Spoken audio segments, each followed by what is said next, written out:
Okay, so we've done some introductions. Stephanie, did you want to say hello? Hi, I'm Stephanie Hartman-Slager. I'm one of the special ed coordinators. I work with a lot of the different programs that your students might be in, but I also am part of the transition team. So welcome everyone. We're going to be going over quite a bit of information. So get a paper and pen to write some things down, such as phone numbers. But also please know that we will also make this presentation available. It will be on our transition site website, which will give you, it'll be in the May newsletter that will be coming out, and we will email it to all of you who are here as well. So don't panic if you miss out on a phone number. We'll make sure and get that information to you. So I'm going to share my screen. Bear with me here. All right, I'm going to start this slideshow from the beginning. So your child may qualify for Medicaid waiver programs. This is going to be our topic for this evening. So we will keep on going here, and we will have plenty of time at the end for any questions or anything that needs some clarification. All right. Okay, so has anyone here tonight already gotten their child on a Medicaid waiver list? You can raise your hand. I know we're on Zoom. If you have your camera hidden, don't worry about it. I get it. So if some of you have your children on a Medicaid waiver list, this might be a little bit repetitive information. We are going to be talking about 7 different waivers that exist, as well as additional supports. So we hope you stick around. And so if you have not gotten your child on a waiver list, you will learn about these lists, and they could benefit your child and your family. So towards the end of the meeting, we will go step by step through the waiver lists and how to get on them. Even if you think that your child does not need these services, it's really important to go ahead and get on the waiver list that you think might eventually meet their needs at some point in the future. A lot of the time, these waiver lists have quite extensive wait times, up to 14 years on some of them. And once your child's name comes up on these lists, you can always decline coverage, and you can always move them off. But it's better to be on the list and be offered than not be on the list and need it. Absolutely. So this talks about the Texas Medicaid waivers and what they actually mean. So we're going to go on and go into a little bit more detail about those. So getting on the interest list. Your child may qualify for more than one waiver. So please consider adding your child to more than one interest list.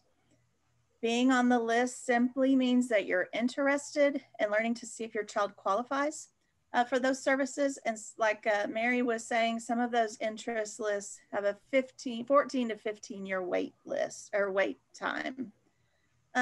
So there are various types of waivers and supports. Each one has their own criteria, and we'll go through those here in just a second. To learn if your child qualifies for a waiver, you must get them on the phone call. When you leave this meeting tonight, you will have the information that you need to make that call. Okay, so the Medicaid waivers that we are going to talk about, they are community living assistance and support. So most commonly known as CLAS. And those are for children with intellectual disabilities or for someone with a related disability. That includes autism, cerebral palsy, spina bifida, something that's causing major limitations similar to ID, which is intellectual disability. Home and community-based services, HCS, is for somebody with ID or a related disability. If your child might qualify for class or HCS, those are two of the ones that have very, very long wait lists. So the sooner you get on, the better. And so YES, which is Youth Empowerment Services, it is for children who have serious mental and emotional and behavioral difficulties and meet the criteria to be in a psychiatric hospital. MDCP, which is Medically Dependent Children Program. It is a child living at home, but who meets the medical necessity and level of care that is a requirement for a nursing home admission. So Texas Home Living, that is a child with ID or a related condition. And this is the only waiver that considers parents' income in determining the child's eligibility. And then you have the HCBS Star Plus, which is home and community-based services. That is age 21 and older. Some of you might know Star Kids, and we will talk about that a little bit later. And then there's DBMD, which is a child who is deaf and blind, and also could have an additional disability.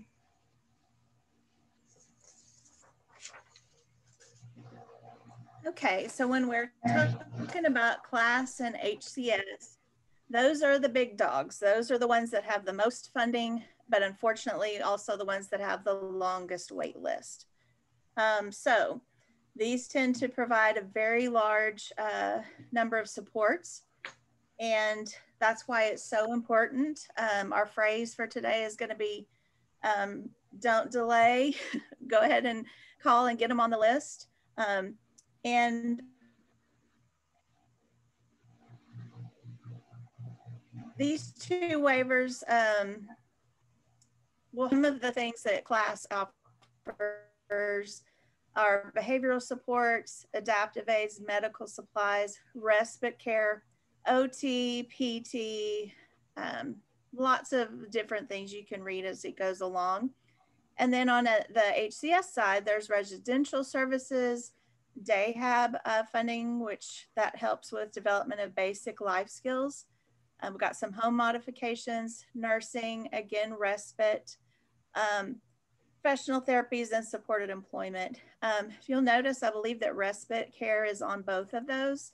And, you know, that is very helpful to a lot of families because you need respite. That means that you, as a parent, can have a break and have someone else watch your child, and that can be a friend, it can be family.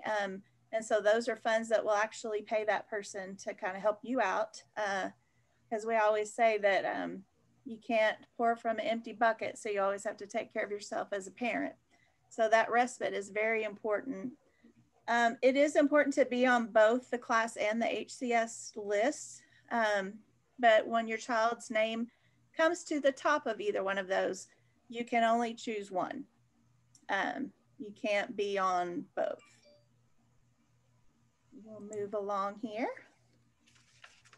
Okay, so getting on the HCS Medicaid waiver list. So there's a few steps to doing this, and you know that's really what the transition team is here for. So you can always reach out to us if you ever have trouble with any of this, but you can call the number below and be prepared to leave a message stating your name, your child's full name, your child's date of birth, your phone number, and then you can expect to receive a call back within 48 hours. And again, these PowerPoints will be available if you don't have something to write with. So.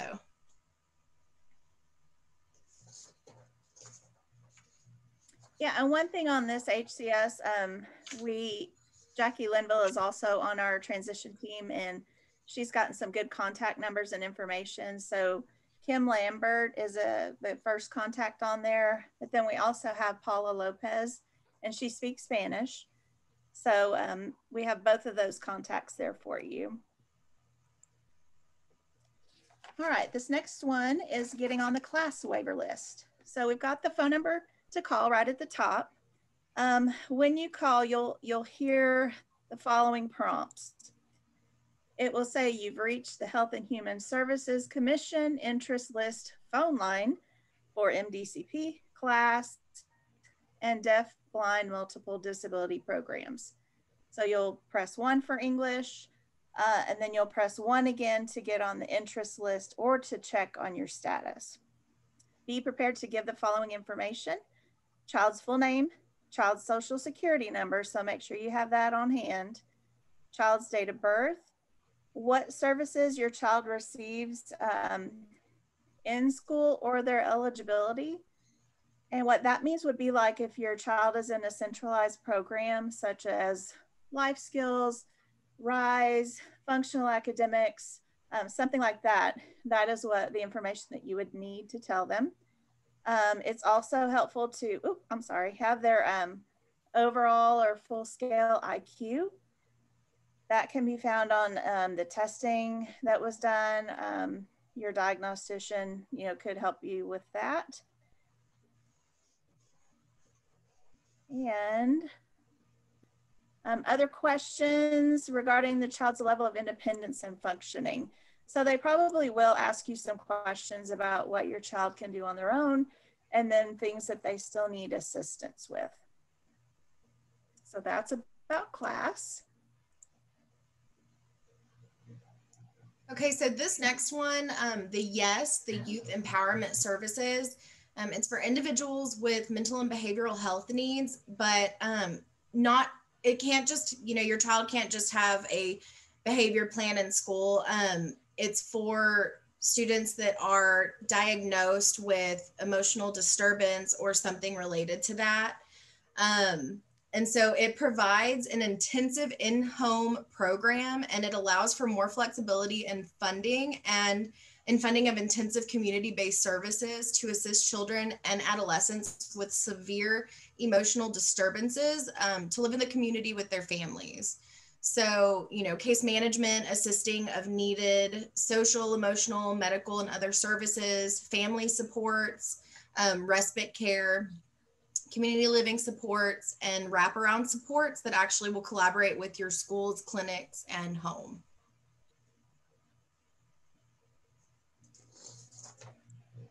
Okay. And the other supports while you're waiting on these big long lists, the first one is called general revenue. And this is step 1 as far as determining whether your child qualifies for services now. The household income is one of the determining factors unless your child is an adult. If your child is 18 or older, then the eligibility is based on the adult child's income and not the family or the household income. So keep that in mind. If you may not qualify for services now, once your child turns 18, you can definitely try again, because then it will be based on their income and not the family's. Let's see. When you're talking about general revenue, kind of think of this as the first step or the first rung on the ladder of accessing services. This does not waive the Medicaid restrictions on income. In other words, your household income does go into play. You would start by calling the iCare call center intake process with MHMR. We've got the phone number listed down here for you. MHMR, which is now called My Health, My Resources, has 3 divisions for services. It has mental health services, it has intellectual and developmental disability services, and then early childhood services. So when you call the iCare call center, you're gonna need to let them know what kind of services you're wanting. And I've got the little verbiage down here. It says that you, bear with me, want to complete a screening to request disability services. Sometimes they'll ask some questions because they're also a crisis line. So sometimes they'll ask if anyone in the house is wanting to harm themselves or harm others. Don't let that alarm you. That's just their basic questioning that they have to do on that. If you are already waiting on the list and you, again, didn't qualify when your child was under 18, please try again, because that is definitely something that they would qualify for once they are an adult. Okay. Okay, so this next one, Community First Choice, it's also another one to get on while you wait. Similar to the previous one, it does not waive income eligibility. So you must be eligible for Medicaid based on the household income if your child is under 18. And then if your child is over 18, it is based off of their income. This was specifically created because of the long wait list for the other waivers. So eligibility to receive services is based on household income unless your child is an adult. Like the other one, don't be discouraged if you don't get something the first time because your child is under 18. Just keep in mind that the second your child turns 18, you can call and then it's on their income alone.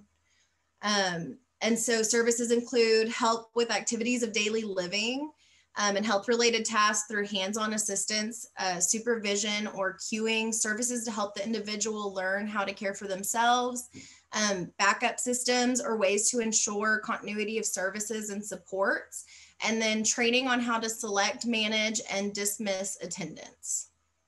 And these can be used simultaneously with a waiver, and some you can't use simultaneously. So that's one of the really cool things about Community First Choice. Absolutely.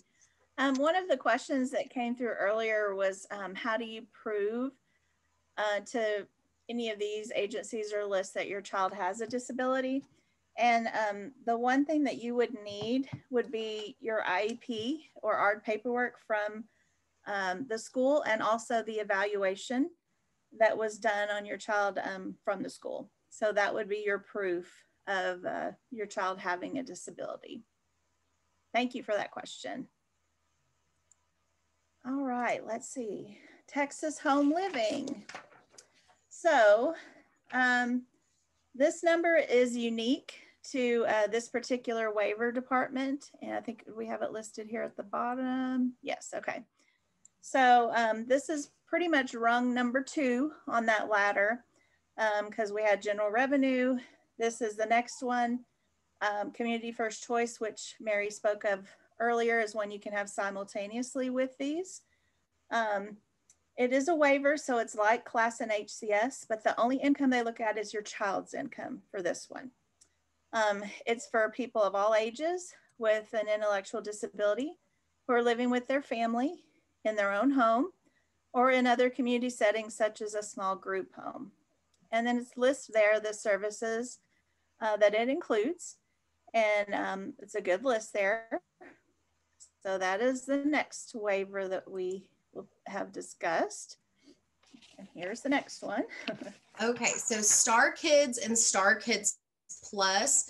Many of you might be on Star Kids through either Cook Children's Star Kids or Aetna Star Kids, which is up to 21.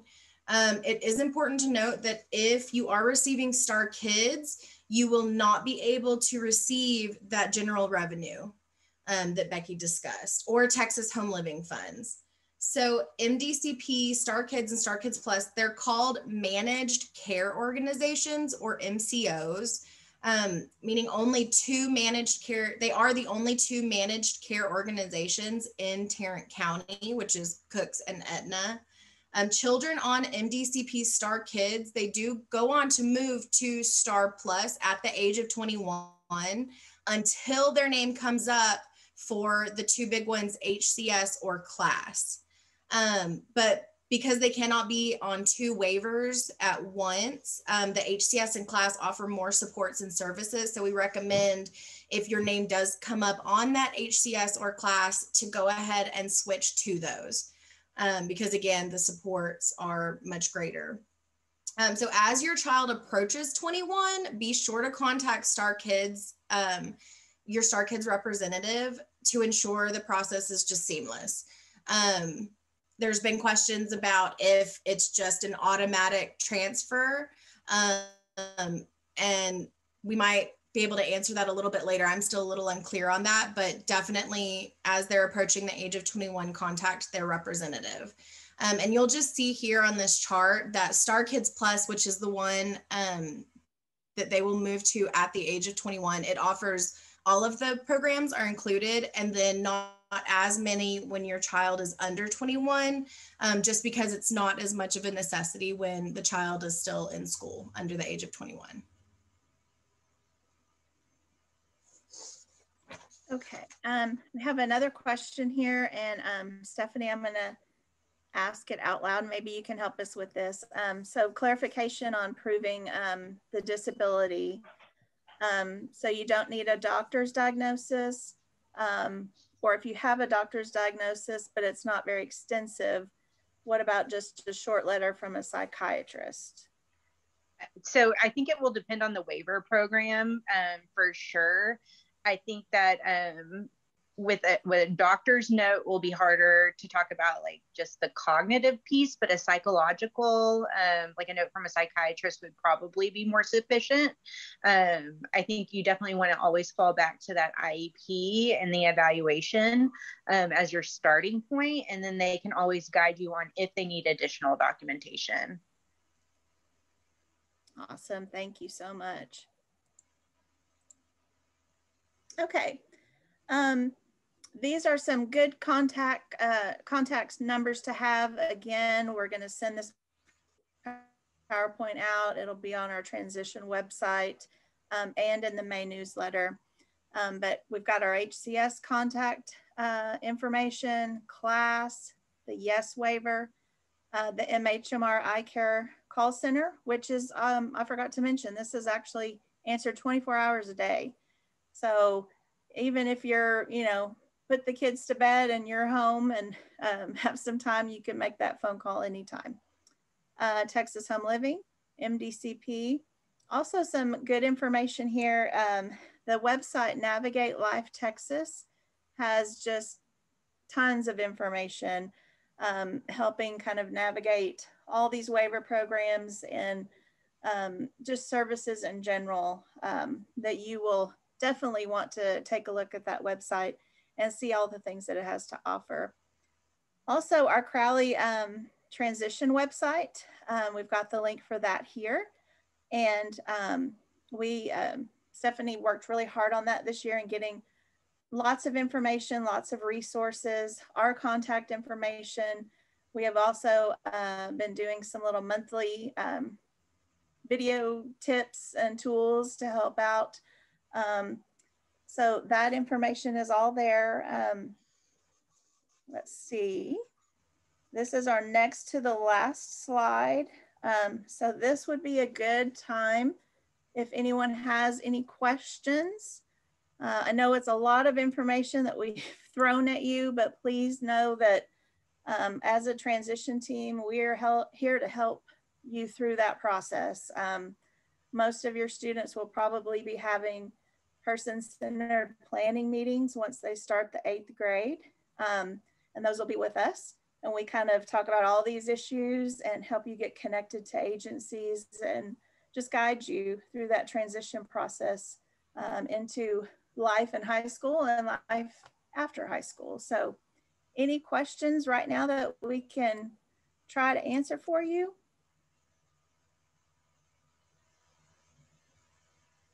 Look at the chat here while we're waiting.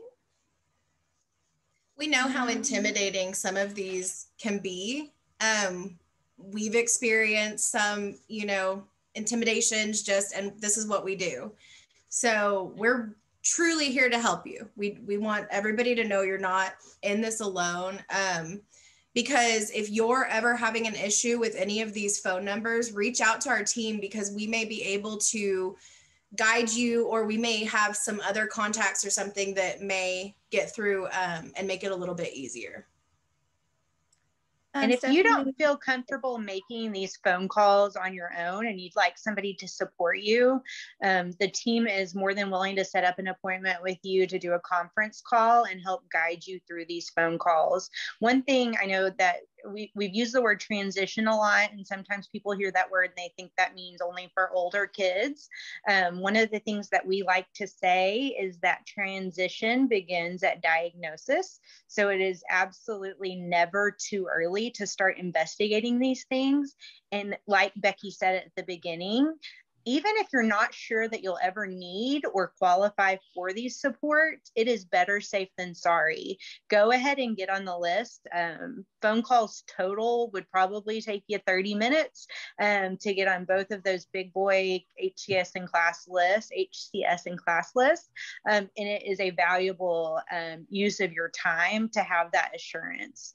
One thing that wasn't covered in the PowerPoint that I want to make sure that everybody knows is that after you are on these lists, you have to every year make sure that you stay on them. So what I would do is mark on, maybe when your student has their annual ARD, know that that's the time that you're going to call back and check on your position on the list and make sure that they have your updated phone number and your updated address. Yes, and some of these will actually call you or send a letter. So please make sure that you respond to those. We've had some horror stories where families have been on the list for years and they went on vacation and forgot all the mail that, they got while they were gone, and they got bumped to the bottom of the list because they didn't reply in time to make sure that they were still on the list. So unfortunately, those things do happen. That's why it's very important, like Stephanie said, to make sure that you are still on that list every year. We do have a question here. Let's see. Is it okay to ask about Social Security for our child? Again, do they require doctor's diagnosis or an IEP? Stephanie, do you know if they require that? I haven't worked through the process of Social Security in a while. Typically what we see with Social Security, though, is you will initiate the process and then that office will actually contact the school directly to request the records that they need. So if you have them, if you have a copy of the IEP and your student's evaluation, go ahead and take it with you when you go to the office to apply. But if there's anything that they're missing, the Social Security office will actually reach out to the school district and request that information. And this parent was like, I'm just getting started with all of this. My child has been on the MHMR wait list for a while. Definitely, we feel your pain. We've gone through this with a lot of parents, so please know that we're here to help you with all of that and make it bearable. That's what we're here for. So we know that it can be extremely frustrating, and the wait times are just ridiculous sometimes, but hang in there. And Ms. Linville, one of our team members, she just keeps saying, just don't take no for an answer. Be that squeaky wheel. Keep trying, keep turning those rocks is what she always says. So please hang in there and make sure that you just stay on it. That's being a good parent, absolutely. We've got someone here. Thanks for all the information. Try to email and reach out with some questions. Okay, sounds good. Thank you so much. Does anyone else have any other questions? Yes, we know y'all have to go to work. Bye. Okay, anybody else?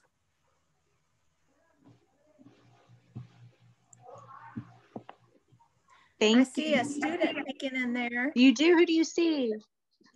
It's in the Brand household. Hi there. Hi. Say hi. How are you? It's Kevin. Good to see you. Hi, Kevin. Hi, Kevin. Did you have a good day? Yes.